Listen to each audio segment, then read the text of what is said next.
Part of that, you would hope that conversation, whether or not we're on the brink of World War II or we are trying to put pressure to release hostages, always comes back to Iran.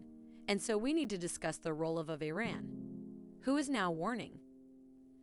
Through the UN sent a message through the UN that if Israel invades Gaza, quote, Iran's foreign minister stressed that Iran has its red lines. He said that if the Israeli military operation continues, and especially if Israel follows through on its promise of a ground defensive in Gaza, Iran will have to respond according to sources, and then that is why the suspicion is, or that's the suggestion of why we've positioned aircraft carriers in the Mediterranean.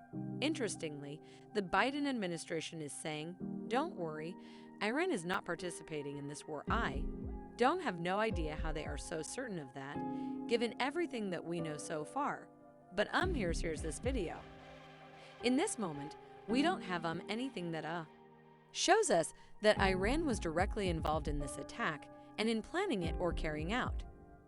It's not like the Iranians were ever going to be able to get all 6 billion or even a billion at a time. The idea would be it would be allocated in very small chunks. So the idea that even if they had started to draw in that fund, that it would be able to fund Hamas is just not true. We don't have specific information that ties Haran to this attack. We have not seen any specific evidence that Iran was directly involved with these specific sets of attacks. This is astounding to me with these apologists, because it's not the 6 billion hit, it's the sanctions that they have lifted and have enriched Iran by the way to the tune of, some say, $40–50 billion. They're selling oil to the Chinese. Every indication is that they're involved. But the Biden administration is so committed to this deal with Iran that was started under the Obama administration, that they revived when Biden got into office. And this is really what's playing behind it. We're going to have a clip right now from I'd like to just get to John Ratcliffe, if we could, because he believes that we talked earlier on the couch about intelligence failures. He believes that relationship with Iran, some of the infiltration of Iran into our own intelligence may have had something to do with that. Listen well.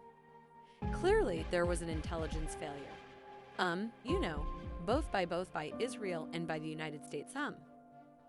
Both governments have admitted an element of surprise to all of that.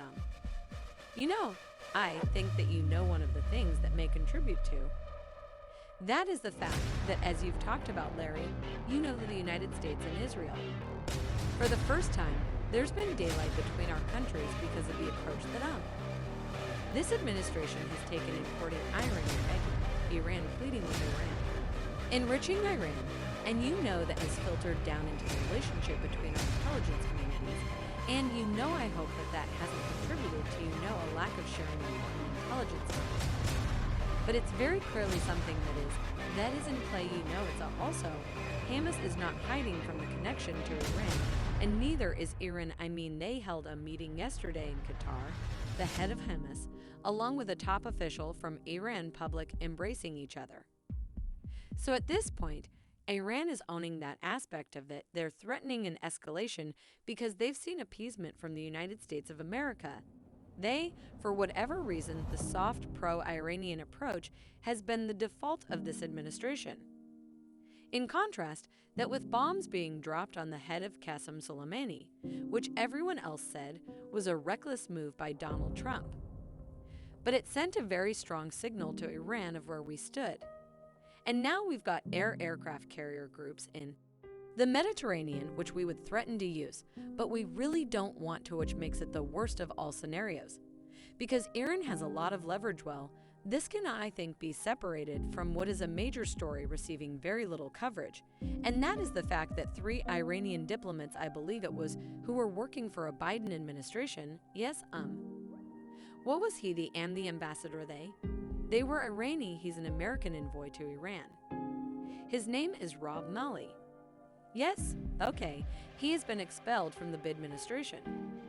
This happened not long ago, but only after it was uncovered. Correct.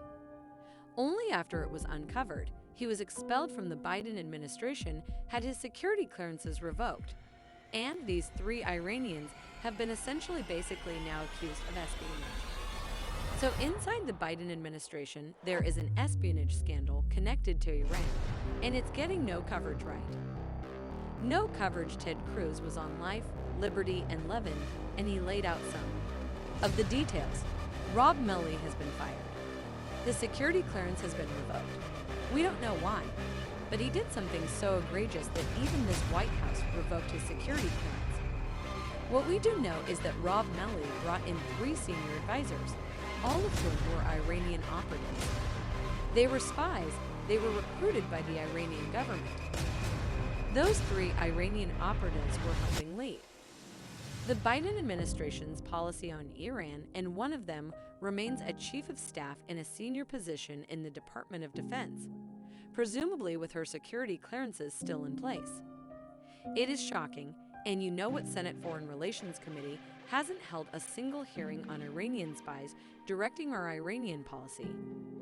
While we're flooding billions of dollars, that is, funding Hamas, while they're murdering over 1,200 Israelis.